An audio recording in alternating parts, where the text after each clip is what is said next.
Chapter 8, Section 1, Adding and Subtracting Polynomials. The first thing we need to define is a monomial. A monomial is a real number, variable, or a product of a real number and one or more variables with whole number exponents. So one example, or a couple of examples of this, 18 would be considered a monomial. Z, a variable, would be considered a monomial. Negative 4x squared would be considered a monomial. 2.5x times y to the third power would be considered a monomial. And then a divided by 3 would also be considered a monomial. Notice all of these have real numbers and or variables with whole number exponents. To find the degree of a monomial. The degree of a monomial is the sum of the exponents of its variables. So the variables, if you have like an x and a y, what you're going to do is you're going to add whatever exponents there are on the x and the y, and that would give you the degree of the monomial. The degree of a non-zero constant, so the degree of your number, is going to be considered 0, and then the number 0 has no degree. So if you just have a whole number, or if you just have a number like 3, would have a degree of 0. But if you had something like 3x squared, it would have a degree of 2 because the exponent on your variable was 2. There's a couple of examples on the next slide. This says, what is the degree of the monomial? A, we have 8x.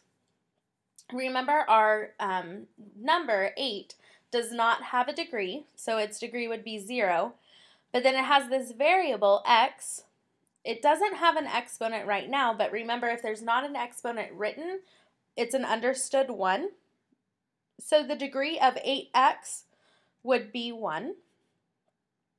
For b, we have 4x squared y to the 5th. Our number 4 has a 0 degree, but then we need to take the exponents 2 and 5 and we need to add them together to find the degree. So the degree of 4x squared y to the 5th would be 2 plus 5, which is 7.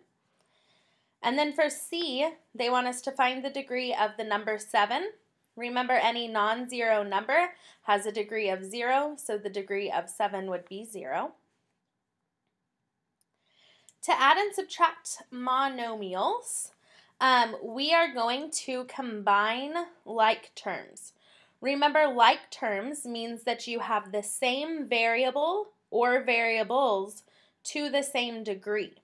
If you have the same variable or variables to the same degrees, then we're going to be able to add or subtract monomials together. This example says, what is the sum or difference? We have 2x squared plus 7x squared. Notice that 2x squared and 7x squared both have an x squared.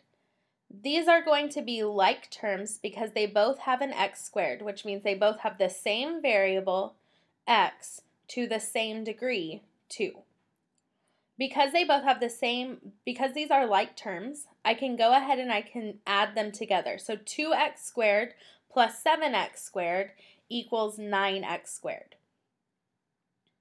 If you look at example B, we have 8x squared times y minus 3x squared times y.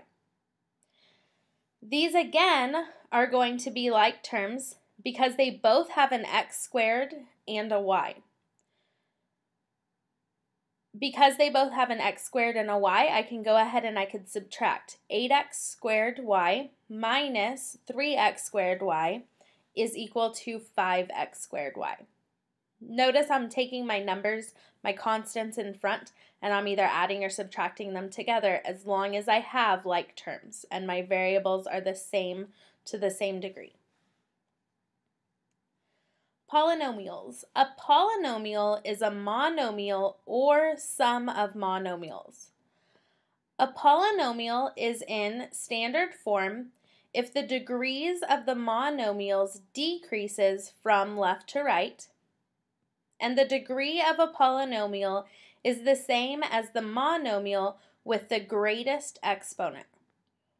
So a polynomial is going to be monomials that are being added together. For a polynomial to be in standard form, you need your largest degree on the left, and then you need to order them going from largest degree to smallest degree going from left to right. We have a whole chart that we're going to fill out on the next slide we're going to practice this information with. This chart says they give us a polynomial in the left column, and then they want us to say its degree, and then name it using its degree, tell the number of terms, and then name the polynomial using the number of terms. So the first polynomial that they give us is 6. 6 is going to be a constant, or just a number, a real number. Remember, the degree of any non-zero number is 0. So the degree of 6 is 0. The name using the degree is constant. You guys have probably heard that before. The constant is just, usually they're referring to a number in front of a variable. So 6 would just be considered a constant. The number of terms, there's just one term here. It's just 6. So the number of terms would be 1. And the name using the number of terms would be a monomial, which we've already talked about. The next polynomial that they give us is 5x plus 9. The degree of this, remember the degree of a polynomial is the same as the monomial with the highest degree. So the degree of this is going to be 1 because 5x has a degree of 1.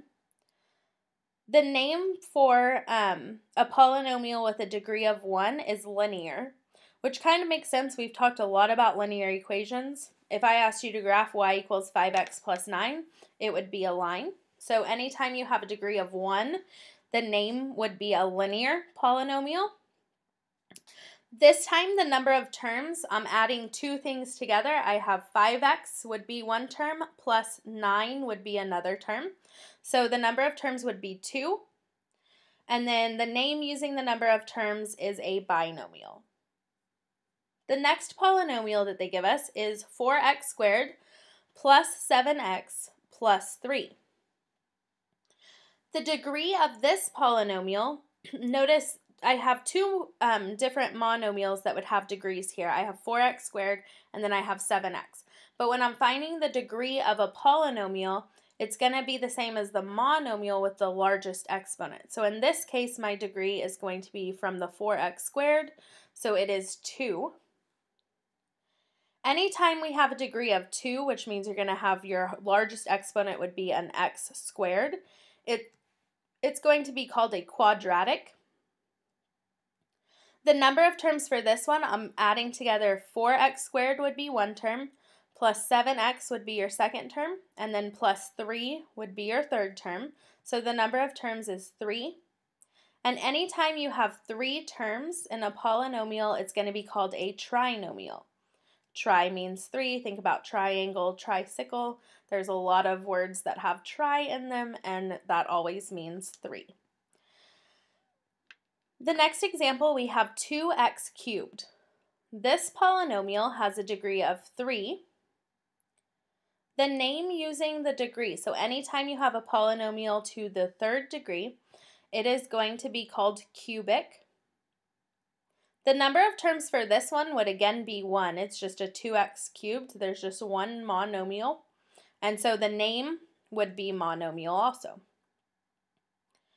The next one, we have 8x to the fourth minus 2x cubed plus 3x. The degree for this one, find your largest exponent, would be 4.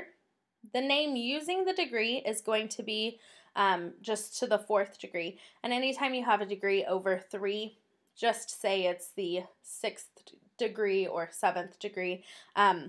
So there's not going to be special names past the 3 that we're going to talk about. The number of terms for this one, notice I have 8x to the fourth would be one term, minus 2x cubed would be the second term, and then plus 3x would be the third term. So this polynomial has 3 terms. And because it has 3 terms, again, it's going to be called a trinomial. One thing that I want to point out really quickly, if you look back at the polynomials that they've given us, 6, 5x plus 9, 4x squared plus 7x plus 3, and so on, all of these are in standard form.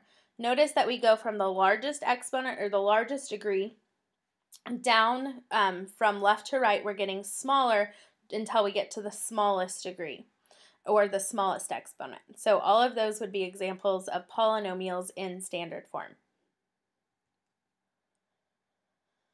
This next example asks us to write each polynomial in standard form. What is the name of the polynomial based on its degree and number of terms? So you can look back at the chart that we just did.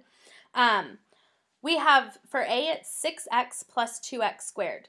6x would have a degree of 1, 2x squared has a degree of 2. Remember, to be in standard form, we need our degrees to go from largest to smallest from left to right. So in this case, I need my 2x squared to come first, plus my 6x. Based on degrees, the degree would be 2, so the name would be quadratic. And then based on the number of terms, I have 2 number of terms here, so it would be called a binomial. In this next example, I have 2 minus 3x squared plus x squared minus 4x cubed. The first thing that I'm going to need to do here is go ahead and combine my negative 3x squared plus x squared. We're going to be able to combine them because they're like terms. We have 2 monomials that have the same exponent or same variable to the same degree. Negative 3x squared plus, remember would be the understood 1x squared. Negative 3 plus 1 is negative 2. So I'm going to bring everything else down, and I'm going to be left with 2 minus 2x squared and then minus 4x cubed. The one thing that you need to be careful with when you have negatives is that you take the sign with the number, with the monomial when you write it in standard form. So be careful. The 4x cubed is actually negative, so when you write it, it needs to be a negative 4x cubed. And same thing goes for the negative 2x squared. To write it in standard form, I would need negative 4x cubed minus 2x squared minus 2. Again, I'll point out, just make sure that you bring the negatives with the monomial. Oh, and that should be a plus 2. That's my fault. It should be negative 4x cubed minus 2x squared plus 2, because that would be a positive 2 in the front. The degree of this would be 3, so it would be called cubic, and then the number of terms, there are 3 terms here, so it would be called a trinomial. Adding and subtracting polynomials. To add or subtract polynomials, you are going to combine like terms. Just like before, we're going to take our like terms and we are going to combine, either add or subtract them. This example says the revenue generated by a company and the cost of producing X units can be modeled by the polynomials below. The revenue function would be 2x squared plus 120x, and the cost would be negative 0.5x squared minus 300x minus 8,000. They ask us to add the functions to determine the net profit or loss polynomial. I'm going to take my 2 polynomials and I'm going to stack their like terms on top of each other. So in this case, they're in standard form. I can just put them.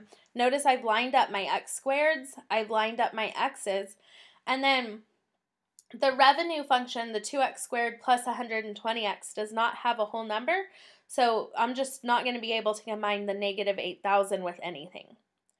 Go ahead and combine like terms, and I'm adding them. So 2x squared plus a negative 0.5x squared is going to leave you with a 1.5 squared, x squared, And then we have a positive 120x minus 300x. Be careful with your integer rules here. A positive 120 minus 300 is going to leave you with a negative 180x.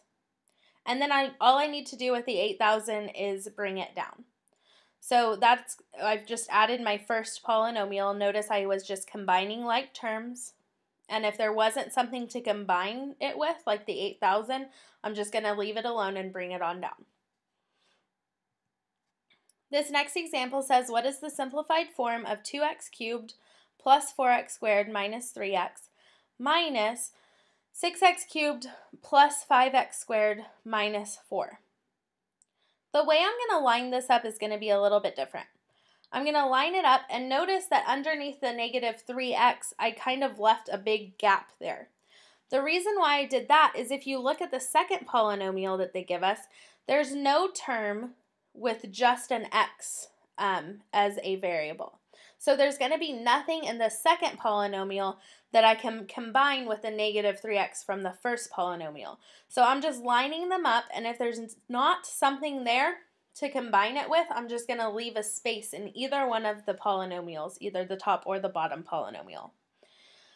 Be careful when you're subtracting, because I actually need to take that negative and I need to distribute it in to the 6x cubed, to the 5x squared, and to the negative 4. So I need to multiply all of those by a negative 1, or just by a negative, which would give me a negative 6x cubed minus 5x squared plus 4. So notice all I've done there is I've distributed my negative from outside of the parentheses into the parentheses, and now I'm ready to combine them. I'm just going to add them together. 2x cubed plus negative 6x cubed is a negative 4x cubed. 4x squared minus plus a negative 5x squared is a negative 1x squared. Notice I don't need my 1 in front. It's an understood one, so I just put negative x squared. My negative 3x, there's nothing to combine it with in my second polynomial, so I'm going to bring it straight down. And the same thing goes for my positive 4. Every time you are adding or subtracting polynomials, your answer needs to be in standard form. One's really nice because they were given to me in standard form. I kept the order when I lined them up, and so my answer is already in standard form. But just double check as you're answering to make sure that they are in standard form. Today's assignment is on page 505.